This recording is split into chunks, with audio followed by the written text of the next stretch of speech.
नमस्कार दोस्तों, मैं हूं सूरज। एक बार फिर से स्वागत है आपके ही अपने यूट्यूब चैनल हिंदी विद सूरज में। तो दोस्तों आज मैं लेकर आया हूं फिर से हिंदी साहित्य यूजीसी नेट के लिए मॉक टेस्ट, जो कि हमने हिंदी साहित्य के इतिहास का सुबह एक मॉक टेस्ट डाला था, एक मैं अब डाल रहा हूं। तो दोस्तों ये पूरा मैराथन सीरीज होने वाला है, लंबे प्रश्नों की सीरीज होगी। हो सकता है मैं छोटे छोटे पार्ट में डालूँ, लेकिन ये काफ़ी ज़्यादा लंबो प्रश्नों की सीरीज है। तो उम्मीद करता हूँ अगर आप यूजीसी नेट हिंदी साहित्य से तैयारी कर रहे हैं तो आपको मेरी वीडियो अच्छी लगेगी, मेरे प्रश्न भी आपको अच्छे लगेंगे। तो दोस्तों पहला प्रश्न देखते हैं, मतलब 23वां। मैं इस्लाम के महत्व को भूल नहीं रहा हूँ, लेकिन जोर देकर कहना चाहता हूँ कि अगर इस्लाम न आया होता तो भी इस साहित्य का 12 आना वैसा ही होता जैसा आज है। हिंदी के भक्ति आंदोलन के संदर्भ में यह कथन किसका है? रामचंद्र शुक्ल, हजारी प्रसाद द्विवेदी, राम कुमार वर्मा, नगेंद्र। तो दोस्तों ये किसका है? हजारी प्रसाद द्विवेदी जी ने ये कहा था। साथ ही साथ अगर हम बात करें तो ये जो बात इन्होंने बोली थी ना, अगर मैं ये बताऊं तो ये हिंदी साहित्य की भूमिका में ये लाइन आती है वैसे, बट इतना हमसे पूछेगा नहीं।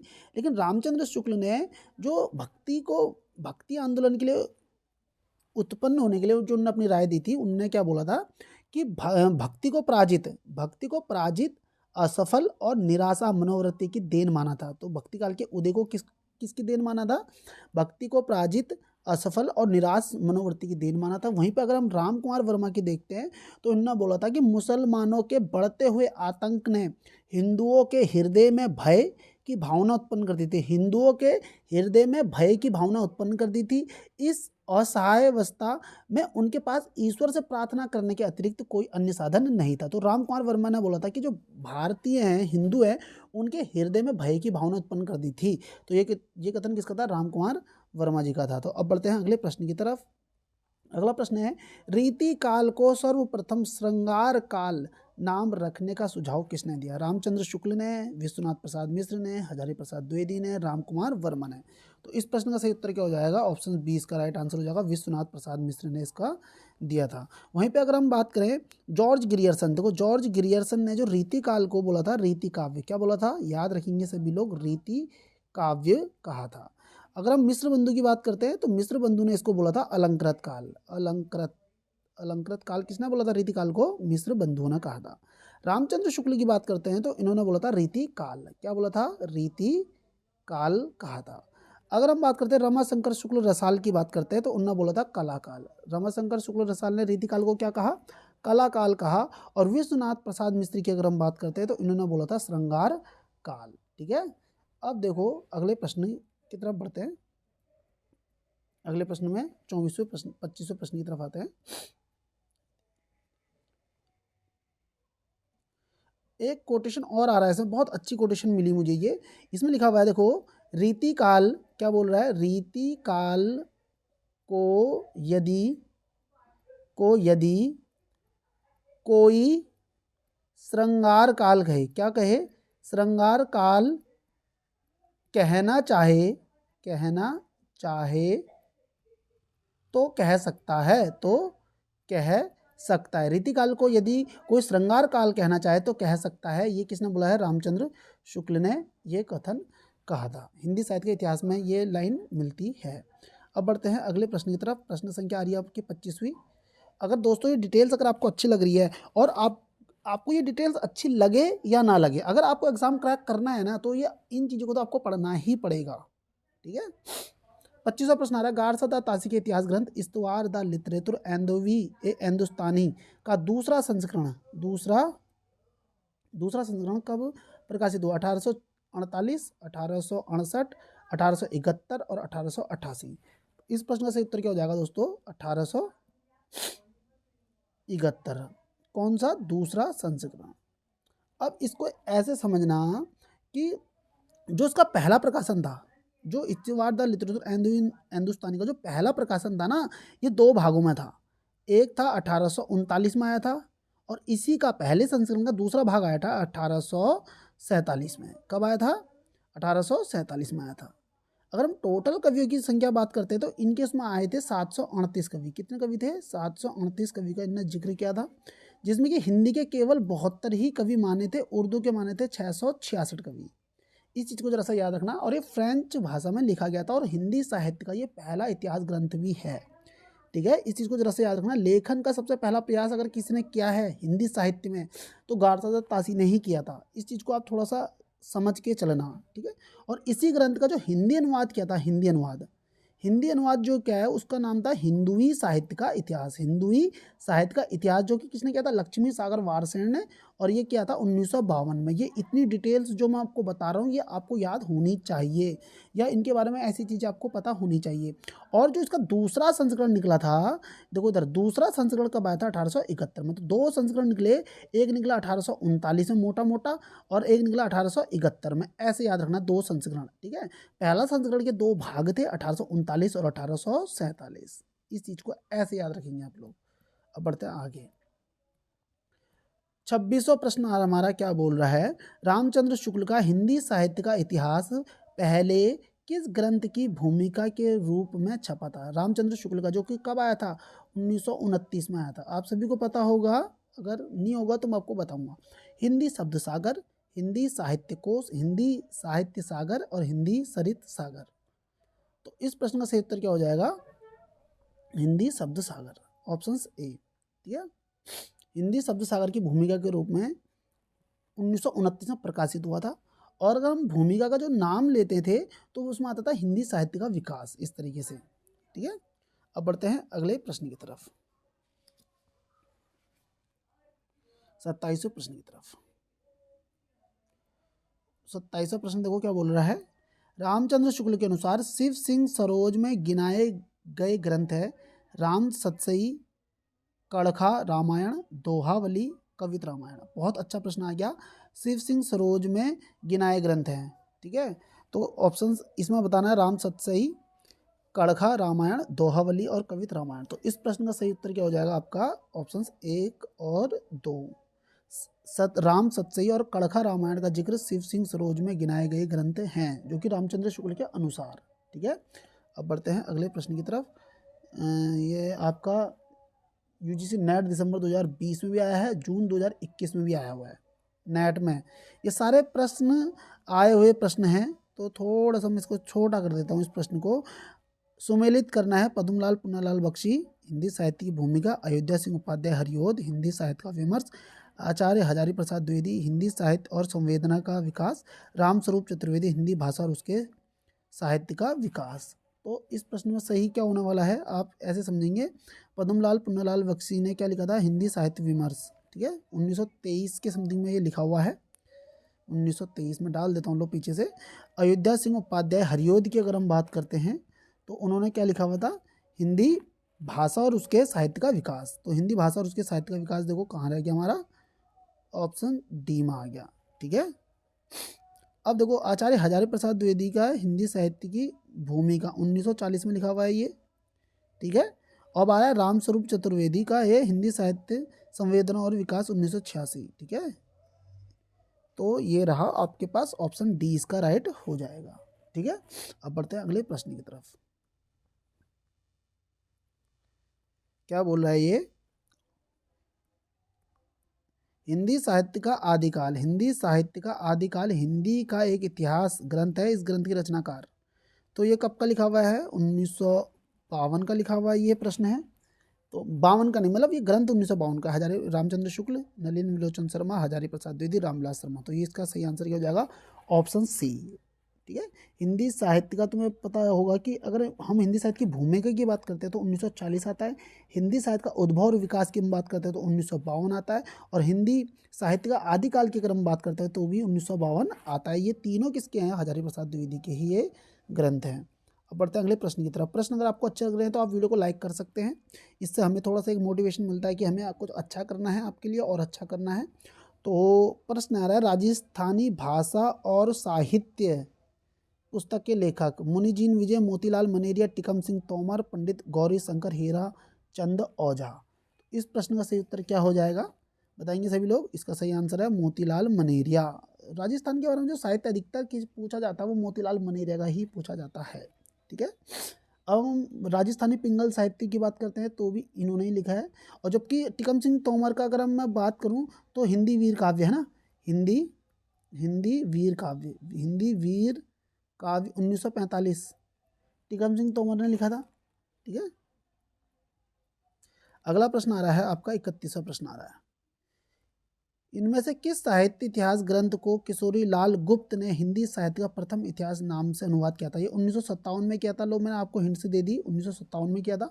इस्तवार the literature and the Hindustani को, स्केच ऑफ हिंदी लिटरेचर और a history of Hindi literature, the modern vernacular literature of northern Hindustan. तो दोस्तों मैं आपको बता देता हूँ, ये 1839 का ग्रंथ है और 1839 1847 इसके दो भाग में आए थे। इस्तवार द लिटरेचर फ्रेंच विद्वान गार्सा द तासी का था, 39 में भी आया था और 47 में। एक पहला संस्करण के दो भाग थे और दूसरा संस्करण अभी हम पढ़ के गए हैं 1871। ए स्केच ऑफ हिंदी लिटरेचर की हम बात करते हैं तो एडविन ग्रिप्स ने लिखा था ये 1917 में। कब लिखा था? 1917 में लिखा था। ए हिस्ट्री ऑफ हिंदी लिटरेचर की हम बात करते हैं तो 1920 का। ये FEK का है, ये FEK इनकी फुल फॉर्म मुझे थोड़ा सा याद नहीं है, एक मिनट।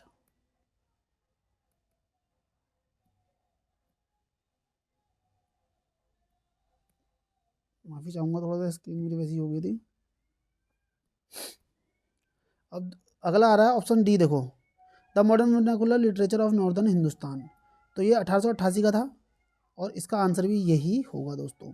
माफ़ी चाहूँगा, थोड़ा सा मेरा वो साइड में टच हो गया। ऑप्शन डी इसका राइट हो जाएगा। अब बढ़ते हैं अगले प्रश्न की तरफ। ये जॉर्ज ग्रियर्सन ने लिखा था 1888 में। 952 कवि जी का जिक्र है इसमें, है ना। आचार्य रामचंद्र शुक्ल ने रीति काल का समय माना है 1600 से 1800 विक्रम, 1700 से 1900 विक्रम, 1500 से 1750 विक्रम, 1600 से 1850 विक्रम। तो इसका सही आंसर हो जाएगा ऑप्शन बी, 1700 से 1900 विक्रम। ठीक है, अब बढ़ते हैं अगले। रामचंद्र शुक्ल के अनुसार अगर मैं तुम्हें पूरा ही बता देता हूँ तो मोटा मोटा आप याद रखना, जैसे कि आदिकाल। ठीक है, मैं आदि लिख रहा हूँ तो समझना, आदिकाल को वीर गाथा काल बोला था इन्होंने, वीर गाथा काल। और 1050 से 1375 संवत बोला था। ठीक है, अगर हम बात करते हैं तो पूर्व मध्यकाल की, पूर्व मध्यकाल को उन्होंने बोला भक्ति काल। ठीक है, भक्ति काल बोला था 1375 की से 1375 से हम बात करते हैं 1700 के बीच। ठीक है, अब देखो इधर, अब आता है उत्तर मध्यकाल। उत्तर मध्यकाल में बात करते हैं रीतिकाल की। रीतिकाल में 1700 से 1900 बोला था। और फिर आता है आधुनिक काल को, जिसमें गद्यकाल 1900 से 1984, 1900 से 1984 ये इनका रामचंद्र शुक्ल का ये है विकास क्रम। अब बढ़ते हैं अगले प्रश्न की तरफ। 33वां प्रश्न आ रहा है, निम्नलिखित में से किसने हिंदी साहित्य का इतिहास नहीं लिखा है? राम कुमार वर्मा, हजारी प्रसाद द्विवेदी, नगेंद्र, लक्ष्मी सागर, वारसेन। तो इस प्रश्न का सही उत्तर क्या हो जाएगा कि किसने हिंदी साहित्य का इतिहास नहीं लिखा है? तो इस प्रश्न का सही उत्तर क्या होने वाला है? ऑप्शन सी, डॉक्टर नागेंद्र ने नहीं लिखा है। अब बढ़ते हैं, ये क्वेश्चन थोड़ा सा मुझे अटपटा लग रहा है। नगेंद्र इसका आंसर गया हुआ है। इस क्वेश्चन को जरा सा आप लोग सभी लोग देखेंगे, बट उम्मीद है कि यही इसका आंसर होना चाहिए। अब बढ़ते हैं अगले प्रश्न की तरफ। 34वां प्रश्न आ रहा है ये, लेकिन ये हल्का प्रश्न नहीं है, बहुत अच्छा प्रश्न है ये। यूजीसी नेट में भी पूछा गया क्वेश्चन है ये, और ये आने वाला पेपर में क्वेश्चन है। नगेंद्र, किसने हिंदी साहित्य का इतिहास नहीं लिखा है? यार हिंदी साहित्य का इतिहास 1973 नागेंद्र का तो नाम आता है, तो ये बहुत कंफ्यूजन वाला लग रहा है मुझे। इसमें क्या बोलना चाह रहा है ये क्वेश्चन, जरा मैं देखूंगा जरूर, इस क्वेश्चन को देखना जरूर। ये बोल रहा है कि हिंदी साहित्य का इतिहास इन्होंने नहीं लिखा, इनके संपादक का काम इन्होंने संभाला था। हिंदी साहित्य का इतिहास जो 1973 नहीं आता, लिखा होगा आपने, लाला हरदयाल और नगेंद्र का नाम आता है हिंदी साहित्य का इतिहास 1973, उसमें बोला कि लेखक नहीं है ये, इनके संपादक थे। तो लेकिन नाम तो इन्हीं का चलता है उसमें। तो इस प्रश्न को आप लोग सभी लोग देखेंगे। 34वां प्रश्न आ रहा है, किस इतिहास लेखक ने इतिहास ग्रंथ में लगभग 5000 कवियों का विवरण दिया? मिश्र बंधु, शिव सिंह सेंगर, आचार्य रामचंद्र शुक्ल, जॉर्ज ग्रियर्सन। तो इस प्रश्न का सही उत्तर क्या हो जाएगा? ऑप्शन ए, मिश्र बंधु। और मिश्र बंधु में 3 भाई हैं, 3 भाई याद रखना। ठीक है, श्याम बिहारी, सुखदेव बिहारी और श्याम हो गया, सुखदेव हो गया और गणेश बिहारी हो गया। लेकिन इसमें आप ये भी याद रखना, जो कि 1893 में बनी थी, कौन? नागरिक प्रचारणी सभा, जब उनने 1900 में हस्तलिखित ग्रंथों का खोज कार्य संभाला था। तो 1900 से 1908 तक ये हस्तलिखित ग्रंथों खोज कार्य के निरीक्षक श्याम सुंदर दास थे। 1908 से 16 तक, 1908 से 1916 तक जो निरीक्षक काम करा था वो मिश्र बंधु ने किया था। और मिश्र बंधु में भी ये याद रखना, श्याम बिहारी और सुखदेव बिहारी थे निरीक्षक, गणेश बिहारी नहीं थे। लेकिन तीनों का नाम चलता है क्योंकि मिश्र बंधु बोलते हैं। और मिश्र बंधु विनोद में ना 4591 कवियों का विवरण दिया गया है, इस चीज़ को जरा से याद रखना। और ये भी 2 भागों में है, इसका भी बहुत अच्छे से ध्यान देना आप लोग। कैसे? 1913 और 1934, ठीक है, 1913 और 1934। और ये जो थे ना 4 भाग हैं इसके, मिश्र बंधु विनोद के 4 भाग थे। तो शुरू के 3 भाग जो आए वो 1913 में आए, और जो चौथा भाग आया, मतलब एक भाग जो आया वो कितने में आया? 1934 में आया। तो टोटल भाग कितने हो गए? 4 भाग हो गए। इन चीज़ों को जरा सा आप लोग जरा अच्छे से ध्यान में देना, ठीक है। शिव सिंह सैंगर का तो तुम सभी को पता है, शिव सिंह सरोज 1883 में लिखा गया था, जिसमें 838 का विवरण है ना। और गिरियर्सन का आप पता ही है, the modern vernacular literature of northern Hindustan है, जिसमें कि 952 कवियों का जिक्र है। और रामचंद्र शुक्ल का तो हिंदी साहित्य का इतिहास ग्रंथ है, जिसमें 1000 कवियों का विवरण दिया गया है। अब बढ़ते हैं आगे। अगर ये डिटेल्स अगर आपको अच्छी लग रही है तो आप वीडियो को लाइक कर सकते हैं, चैनल को सब्सक्राइब कर सकते हैं, और एक कमेंट कर देना। लाइक कर सकते हो, लाइक करने में कोई हर्ज नहीं होता है, हमें अच्छा ही लगता है। कमेंट भी करोगे तो हमें अच्छा लगेगा। अगला प्रश्न आ रहा है हमारा 35वां प्रश्न। 35वें प्रश्न में देखो क्या बोल रहा है। आचार्य रामचंद्र शुक्ल के इतिहास ग्रंथ में कालों के नामकरण का आधार क्या रहा है? किसमें बोल रहा है? शुक्ल के इतिहास ग्रंथ में कालों के नामकरण का आधार पूर्व परंपरा, युग प्रवृत्ति, प्रमुख ग्रंथ, इनमें से कोई नहीं। तो इस प्रश्न का सही उत्तर क्या हो जाएगा? युग की प्रवृत्ति के अनुसार। इन्होंने वीर गाथा काल तभी तो दिया था, आदि काल में, क्योंकि उन्होंने बोला था कि ये अनिर्दिष्टित लोक प्रवृत्ति का युग है। 150 साल के इतिहास में हम किसी एक तरफ नहीं जा पा रहे हैं, और अधिकतर हमें क्या दिख रहा है कि चारणों काल का ही ज़्यादा जिक्र हो रहा है। तो इसने उन्हें वीर गाथा काल उसको दिया था नाम, है ना। अब बात करते हैं आगे।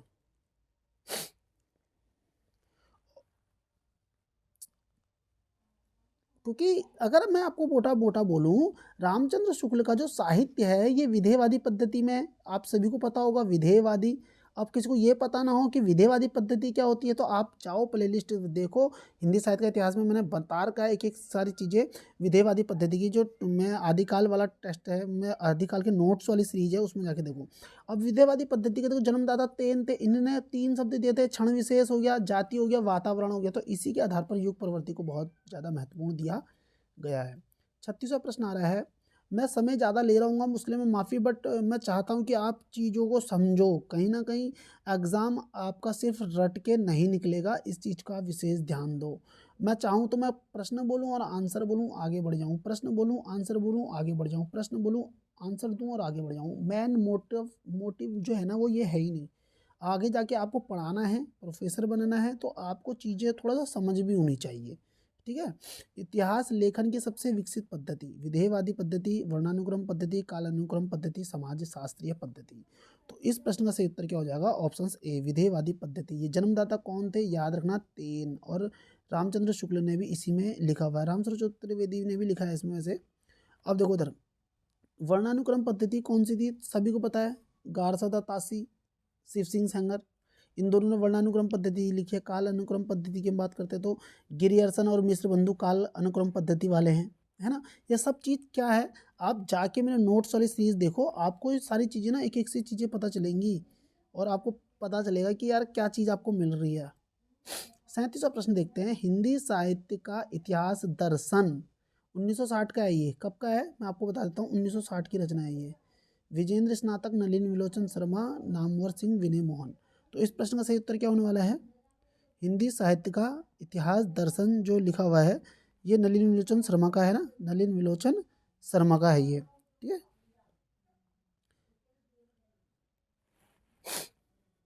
अब देखो इसमें वैसे लिखा गया है साहित्य का इतिहास दर्शन, कायदे से ग्रंथ जो है वो अगर तुम कहीं किताबों में देखोगे भी तो ऐसा दिखाता है जैसे कि साहित्य दर्शन इस तरीके से, तो थोड़ा सा कन्फ्यूजन भी हो सकता है। लेकिन आप याद रखना इतिहास दर्शन की बात आए तो जब लोचन होते हैं ना, लोचन, तभी आप किसी का दर्शन करते हैं। बस मैंने ऐसे याद किया था। हिंदी साहित्य का इतिहास की हम बात करते हैं तो विजेंद्र स्नातक ने लिखा हुआ है। दूसरी परंपरा की खोज मैंने आपको बताया था नामवर सिंह, है ना। हिंदी साहित्य की पद्धतियाँ इस तरीके से भी था, वो नामवर सिंह का था। और हिंदी साहित्य का अभ्युत्थान की हम बात करते हैं तो डॉक्टर विनय मोहन। हिंदी साहित्य का अभ्युत्थान अभ्युत्थान की बात करते हैं विनोद मोहन, हिंदी साहित्य का अभ्युत्थान। दूसरी परंपरा की खोज किसने करी है? नामवर सिंह ने की हुई है। अब बात करते हैं अगला 38वां, हिंदी साहित्य की भूमिका के लेखक कौन है? ठीक है, दूधनाथ सिंह, रामदरस मिश्र, रामविलास शर्मा। भारतीय साहित्य की भूमिका, उपयुक्त में से कोई नहीं। तो भारतीय साहित्य, हिंदी साहित्य की भूमिका हजारी प्रसाद द्विवेदी ने लिखी थी, लेकिन भारतीय साहित्य की भूमिका किसने लिखी है? रामविलास शर्मा ने लिखी हुई है। ठीक है, रामविलास शर्मा की अगर हम और पुस्तकों की मैं बात करता हूँ तो भारतीय सौंदर्य बोध और तुलसीदास, भारतीय सौंदर्य बोध और तुलसीदास, BSBT, भारतीय सौंदर्य बोध तुलसीदास लिखी इन्होंने। लोक जागरण और हिंदी साहित्य लिखा है इनने। लोक जागरण क्या लिखा? लोक जागरण और हिंदी साहित्य। परंपरा का मूल्यांकन भी किसने किया था? ये परंपरा कैसी है करके परंपरा का मूल्यांकन का काम किसने किया? परंपरा का मूल्यांकन, ये ग्रंथ था रामविलास शर्मा का। लोक जागरण और हिंदी साहित्य भी किसका है? रामविलास शर्मा का है। और हम बात करते हैं भारतीय सौंदर्य बोध और तुलसीदास भी किसने लिखा है? रामविलास शर्मा ने ही लिखा हुआ है। ठीक है, दूधनाथ सिंह का नाम दिया है इसका। इनकी कहानी बहुत ज़्यादा पूछी जाती है, आपने देखा होगा, सपाट चेहरे वाला आदमी है ना ये, और निराला आत्महंतास था, आलोचना भी इनने लिखी हुई है। किसने? दूधनाथ सिंह ने। बट सपाट चेहरे वाला आदमी बहुत पेपरों में पूछा गया है और पूछा जाता भी है। अब बढ़ते हैं आगे अगले प्रश्न की तरफ। डिटेल्स अगर आपको अच्छी लग रही है तो भी कमेंट करें, और ये डिटेल्स अगर आपको ज़्यादा अच्छी नहीं लग रही है तो भी आप कमेंट करें। इनमें से किस साहित्य इतिहासकार ने अपने इतिहास ग्रंथ में हिंदी के गद्य साहित्य को गद्य का आविर्भाव, गद्य का परिवर्तन, गद्य का प्रसार और गद्य की वर्तमान गति नामक खंडों में विभक्त करके विवेचित किया है? साहित्य इतिहासकार ने अपने इतिहास ग्रंथ में हिंदी के गद्य साहित्य को, किसको? हिंदी के गद्य साहित्य को गद्य का आविर्भाव, गद्य का परिवर्तन, गद्य का प्रसार, गद्य की वर्तमान गति नामक खंडों में बच्चन सिंह, शिव सिंह सेंगर, रामचंद्र शुक्ल, रमाशंकर शुक्ल रसाल। तो इस प्रश्न का राइट आंसर क्या हो जाएगा? रामचंद्र शुक्ल। ये अच्छा प्रश्न है, स्टार मार्क वाला प्रश्न है ये।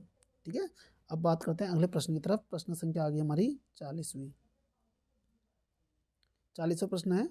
तो 40वां प्रश्न देखते हैं, हिंदी साहित्य के उत्तर मध्यकाल, ठीक है, उत्तर मध्यकाल समझ रहे हो, पूर्व मध्यकाल और उत्तर मध्यकाल, बोलो तो रीतिकाल। ठीक है, किसकी बात चल रही है? रीतिकाल की, इतना पता होना चाहिए। को कला काल नाम देने वाले विद्वान हैं। कला मैंने अभी बताया आपको, मिश्र बंधु, रमाशंकर शुक्ल रसाल, विश्वनाथ प्रसाद मिश्र, रामचंद्र शुक्ल। तो कला काल किसने बोला था? तो हम सभी को पता है रमाशंकर शुक्ल रसाल ने कला काल बोला है रीति काल को। ठीक है, और अगर हम बात करते हैं मिश्र बंधु ने, तो मिश्र बंधु ने क्या बोला था? अलंकृत काल बोला था रीति काल को। विश्वनाथ प्रसाद मिश्र की हम बात करते हैं तो इन्होंने श्रृंगार काल कहा है। रामचंद्र शुक्ल ने रीति काल कहा है, जो मैंने आपको बता दिया। ठीक है, और रीति काल के अन्य किसने क्या नाम दिए हुए हैं तो मैंने ऊपर ही अभी पूरी डिटेल्स बताई है, आप वहाँ जाके इसको चेक कर सकते हैं ऊपर के प्रश्नों में ही। 41वां प्रश्न आ रहा है, the modern vernacular literature of Hindustan, या की किताबों में मिलता है the modern vernacular literature of northern Hindustan के लेखक कौन हैं? तो ये प्रश्न तो मैंने बहुत बार बता दिया, तो इस प्रश्न में ज़्यादा समय नहीं लेंगे। जॉर्ज ग्रियर्सन ने ही ये लिखी हुई है, और ये कब की है ये बता देता हूँ मैं, 1888 की है ये। ठीक है, इस चीज़ को ज़रा सा आप लोग याद रखना। ठीक है, इसको, इस रचना में जरा सा खासियत क्या है कि इसमें ना पहली बार जो काल विभाजन है ना, काल विभाजन के साथ उनका नामकरण भी किया गया था। और सच्चे अर्थ में हिंदी साहित्य का अगर कोई पहला इतिहास ग्रंथ माना जाता तो वो भी यही माना जाता है। 952 कवियों का जिक्र है इसमें। कितने कवियों का है? 952 का है। और किशोरी लाल गुप्त ने इसका अनुवाद किया था 1957 में। कब किया था? 1957 में। किस किस नाम से? हिंदी साहित्य का पहला इतिहास। ठीक है, हिंदी साहित्य का प्रथम इतिहास नाम से किशोरीलाल गुप्त ने इसका अनुवाद भी किया था। प्रश्न अगर अच्छे लग रहे हैं तो आप वीडियो को लाइक करेंगे, उम्मीद करता हूँ ऐसा मैं, और अच्छा लगे तो ही करना है यार, क्या बोलूँ। 42वां प्रश्न आ रहा है, हिंदी साहित्य के इतिहास लेखन की परंपरा का सूत्रपात किया आचार्य रामचंद्र शुक्ल, गारसादा तासी, गिरियर्सन, शिव सिंह सेंगर। तो इस प्रश्न का उत्तर क्या है? गारसादा तासी, फ्रेंच विद्वान है ये। ठीक है, फ्रेंच विद्वान थे, और इन्होंने किया था ना, आपको रचना तो याद ही होगी, इस्तवार द लिटरेचर एंड हिंदुस्तानी, जिसके दो भागों में विभक्त है ये। पहला भाग 1839 का है, और दूसरा भाग जो आया था इसका 1871 में आया था। और पहले भाग के 2 हिस्से हुए थे 1839 और 1847, और दूसरा संस्करण कब आया था इसका? 1871 में आया था। ज़्यादा समय न लेते चलते हैं प्रश्नों के अगले प्रश्न की तरफ। 738 कवियों का जिक्र इसमें किया गया है। पेरिस, वहाँ जाके ये प्रकाशन कहाँ से हुआ था? पेरिस में हुआ था इसका। हिंदी साहित्य के उत्तर मध्य काल को अलंकृत काल कहने वाले विद्वान? मिश्र बंधु, रामचंद्र शुक्ल, विश्वनाथ प्रसाद मिश्र, नगेंद्र। तो ये प्रश्न अभी मैं बता के गया हूँ।